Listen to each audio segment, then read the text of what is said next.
or us. You guys take it easy. Okay, this is a, I'm going to try and keep this as a quick video. Might even edit it, but I'll edit that part out. Gracie, take it easy. Come on, be careful, be careful. There you go. Okay. Welcome to Washington in the winter. It's cold, I won't be out here very long. It's wet, I won't be out here very long. It's briefly a little bit of sunbreak and a little bit of blue sky, except for where we've got chemtrails all over. Any event though, the purpose of this video is to call attention to the censorship that's going on from Google. Google has run through and has been tightening down some algorithms on the alternative media. This is specifically including those media that are involved with gold and silver, Bitcoin, and alternative media investigating the elites at any level, alternative media reporting on conspiracy theories, and alternative media dealing with woo-woo subjects, oddly enough. And so woo-woo would be, you know, maybe zombies in Haiti, that kind of thing. I ran a quick little series of tests, not definitive by any means. These tests did a bit of regression analysis on the viewers being reported by YouTube on a number of sites and cross-compared them to more specific sites of the same kind that are not within that frame. So in other words, the sites for RT, for our buddy JSNP4, for Bix Weir at Road to Ruta, the SGT Report, Finance and Liberty, Silver Doctors, Wall Street for Main Street, Crush the Street, and any number of other ones from that that I just would be too numerous to get into. But those were the ones that I checked, doing a quick run on the statistics that YouTube is reporting. And those statistics have the generalized trends over these past 2 months be down on viewership and probably reported ad revenue to these sites. And it's very curious that all these sites have the same kind of descending pattern within their within a chart drawn on their viewership. And so all of these sites appeared to be on an upward trend through to about June of last year. And curiously, from that point on, we know that Google has been tweaking some of their algos, specifically those that are used to depreciate site views and kick out what they used to call link spammers. They now have re-identified and repurposed some of this software for use against what they're entitling as fake news. Let's please note here, fake news is a label that is applied to truth by those who are lying. So anytime anybody says to you, you know, so-and-so is fake news, and they're the mainstream media, they're lying, and they're telling you, that guy's over there telling you the truth, but I don't want you to know it. So the fake news algorithm push seems to be including some of the anti-spam features or cleanup features or anti-gaming feature software that Google writes, like Penguin and Panda and a few of the others that are dealing with the links once they've been indexed and swept up. So, insofar as it goes, it's just a report. I think people will notice over this last month and this current month, in terms of their AdSense payouts, that their revenues have taken a 26.5% and greater fall, just based on the downward trend of the regression analysis on the viewership that's publicly available. I've also had this happen to our site, my Clif High site. I've noticed the corresponding results on the analytics on the Half Past Human site as well. So this is sort of a heads up to the people that are running all of these sites. If you're involved in anything that touches gold, silver, Bitcoin, economic conspiracy, if you're using bad language about banks, if you're using bad language about the Hillary Clinton machine, if you're using pejorative words about Pizzagate or pedophilia, if you're mentioning these subjects, you will be categorized as fake news by their algorithms. And they're very subtle about it. These people are not going to slap you up and cut you off at the knees. They're not going to do it that way, but their approach is not. You can't really combat the this. This is not something you'll be able to sue over. So let me put that thought right out of your mind. I mean, you can if you want. Go ahead, hire an attorney and sue him. It won't gain you. First off, the court system favors them. They own it, and they're going to win. And they'll probably end up using the opportunity to get you in a public forum to make you look bad. But as they've done recently with a couple of people that were, one guy was a link spammer, the other fellow was a legitimate business. They both sued because of the way that they were handled by Google, and both lost, and both ended up having to pay Google some really horrific lawyer fee for losing the suit.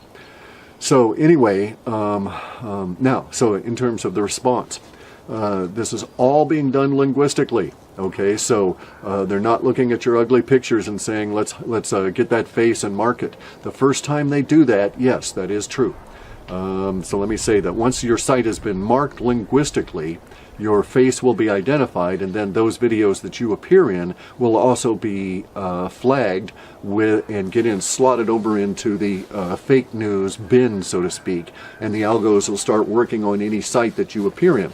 So I can suggest that in spite of their best efforts, if I were to be interviewed in a video by Casey Neistat. Okay, he's the golden-haired CNN sellout. He pimped for Hillary publicly, got trashed for it. He not only did that, he was caught editing out the bad words that were being said about him on the comments in real time for days after this event. And then he tried to alibi it and cover it up with a bunch of other videos. And then ultimately he sold out to CNN around the time of the election and has been basically a CNN sellout ever since. Now, he still has a lot of subscribers on YouTube. He's good at making videos. His politics and everything aside, his presentation is good. So let's say that he had 5 million subscribers, which is probably fairly close or even under his real subscriber load. If I were to be in a video with him, likely I wouldn't have to reference any of the language for anything that the masters of Google have decided to call fake news. Okay, I probably don't have to use any of those words. They probably have my profile identified as soon as it's analyzed by YouTube in putting it into the racks and stacks at the YouTube selection. It would probably be shifted over, and I bet you that video, even though it was with Casey Neistat, and he has 5 million viewers and almost every one, or 5 million subscribers, and almost every one of his videos gets, 1 million views in the first 6.5 hours or whatever it is, whatever the metrics are. I bet you that the metrics on that particular one would be way down because they would not want to encourage this association in any way, shape, or form. And I also am of the opinion that the way that software works, they would be caught out in their own trap. So in other words, if I were to do that with Casey Neistat, I would prove to him that the manipulation is going on, because his stats would then start taking a hit before they could manually correct them. The algos worked that fast. Once it started analyzing, saw that I was in that video, it would then slot over and flag his channel, and the algos would start working on his site as well. And so he would start seeing revenues plunge and so on. Now, someone would go and take him out of the list because he's the fair-haired boy. But nonetheless, we would be able to, and this is, I'm postulating, this is speculation, that we could demonstrate that this is going on. So that might even be a tactic. If some of the big profile people whose hits are down, like Peter Schiff, Max Kaiser. If some of these people were to be interviewed with CNN or, the Clinton News Network or MSNBC or some of these guys, you could then plot to see if we could catch the mainstream lying propaganda media in the same algo problems that are being generated by Google for the rest of us. So that's a suggestion, actually, to use it as a guerrilla tactic. If you're tainted and you stink and you're covered with tar and mud and stuff, one thing you can do is go slap the guy in the back that's wearing the tux. Hi guy, how you doing? Take a big load of this stinking mud. So it's just something to do. Now, there are other approaches, okay, in a much more serious vein. Collectives can be formed. We could do a Grange style, a YouTube Grange, right, where people with a like mind or basically common enemy decide to take a common stand against that approach and overcome the obstacles being presented. And so there's a lot of different ways to do this. There's tweaks we can make on our own sites. In terms of how we do our descriptions and how we do our meta tags. There's language we can leave out and other language we can bring in that will cause the algos to get quite confused.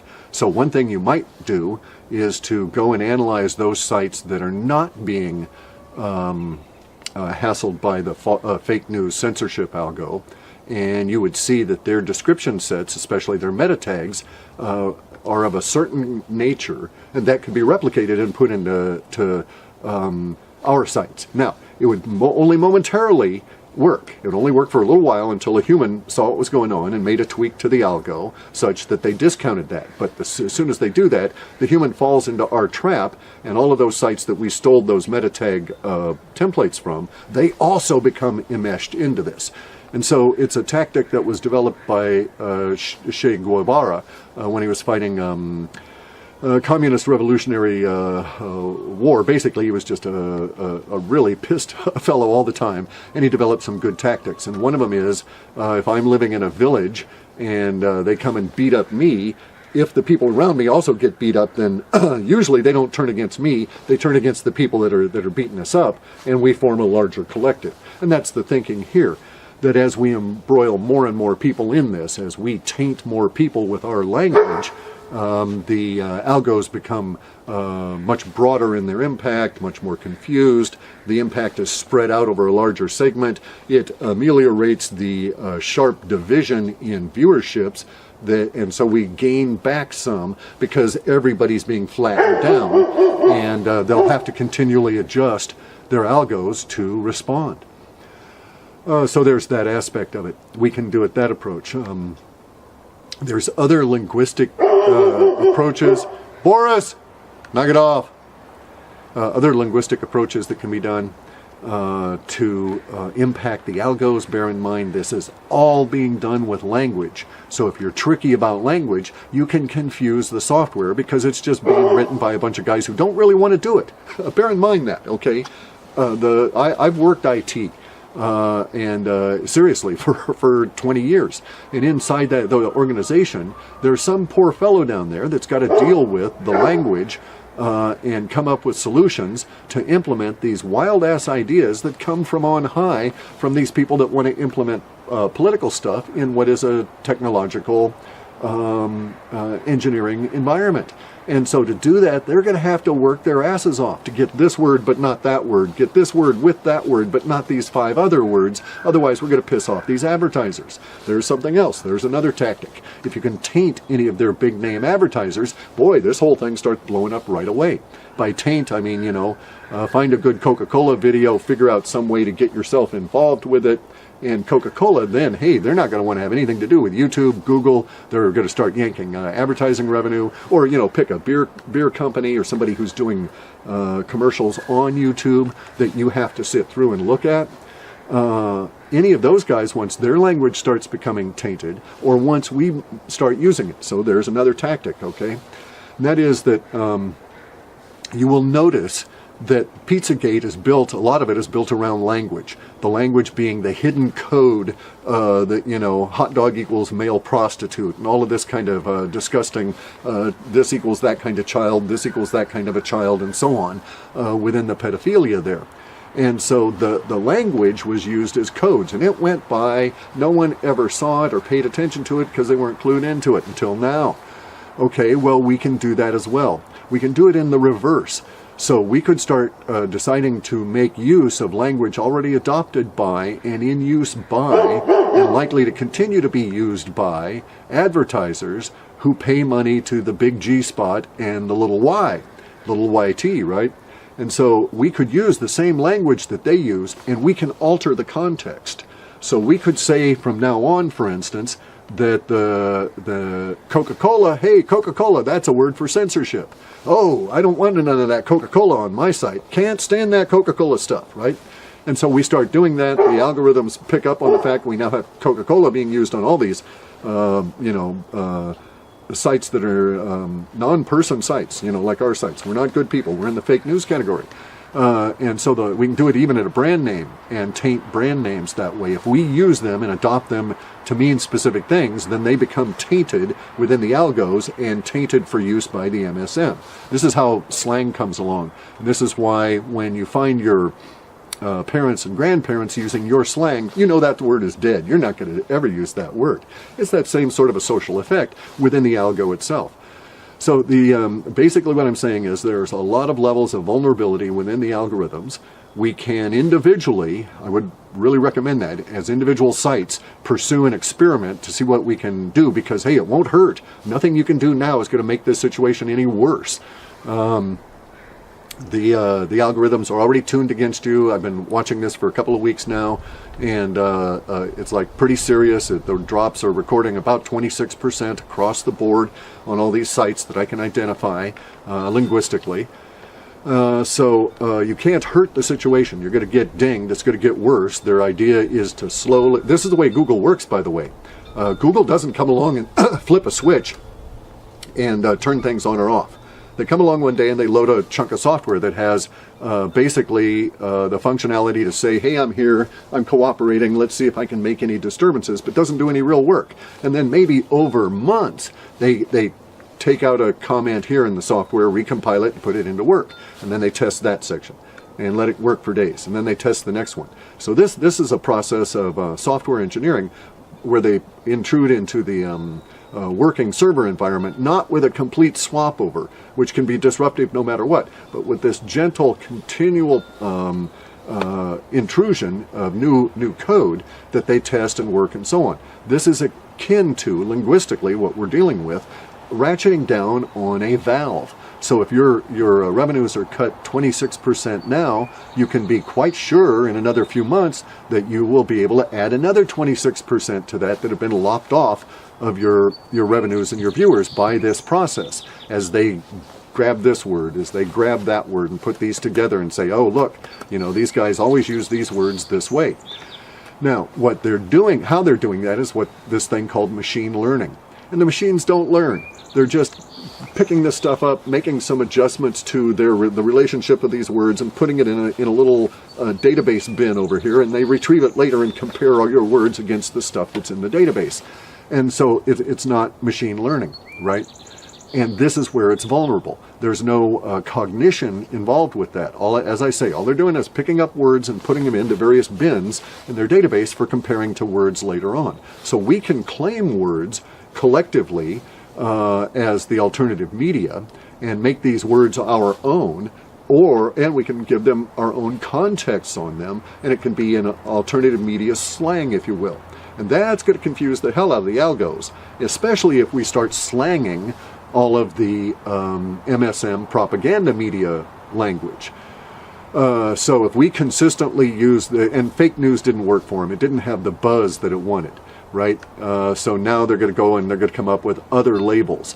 Whenever they come up with a new label for this approach, we need to take that label and get it in such a way that we're using it, it goes right into one of these bins, which it's compared to, and then it's useless to them. So you see, this is like I was saying in another video that was private to some people about this same subject, that we got to go guerrilla on this. in my way of thinking, right? And we can do it individually, we can do it collectively. There's no conspiracy involved. We're simply forming a collective, like the Global Antitrust, the Gold Antitrust Action Committee guys, you know, GATA, where they formed a collective to deal with the fact that somebody was beating them about the head with a stick, driving down the gold price and manipulating it all. Took them a while. I don't think we would be in the same kind of situation because, as I say, my approach is not to sue. I don't think there's any point in that. I think they're quite perfectly within their rights to be buttheads and to be fuckers and to be trying this. But it doesn't mean I have to sit here and take it, especially since it's rather intriguing. It's in my bailiwick here, which is linguistics, and I've been doing programming, and I can think of a few ways to basically come along and make their algos my bitch. So, and I'm going to tell that bitch, you sit down. I don't want you barking anymore. And it's going to do it. Once I discover these techniques, I'll pass them out, but bear in mind there will be someone over our shoulders at the IT department, some poor bastard like myself, probably 25 or 30 years younger, who's being paid to implement these wild-ass schemes from these fuckers at the top that are the masters of the big G-spot. And there you go, guys. So now the big G-spot is a pejorative term. It's now tainting, as it goes along in other videos and shows up elsewhere. It'll taint, it'll be connected, and then so it'll start bringing all the porno sites. Oh man, you're going to piss everybody off because all the porno sites will start getting their views cut because we're going to take some of their language away. Anyway, so I think something needs to be done. I think we need to have a discussion about this. I decided to do it publicly because there's a lot of benefit to involving the public. I mean, I know for a fact my site's gone down and others around me, and I bet you that the way that they're ratcheting this down, it's heading up to the biggies like Stefan Molyneux and Alex Jones and RT and some of these other sites, right? And they're going to just ratchet it down, turn that valve a little bit. See who complains, turn it a little bit more. Anyway, so a few tactics there for us. It's all language, be creative, and we can win this. Because if we taint enough language, it's our language. And that algo is my bitch.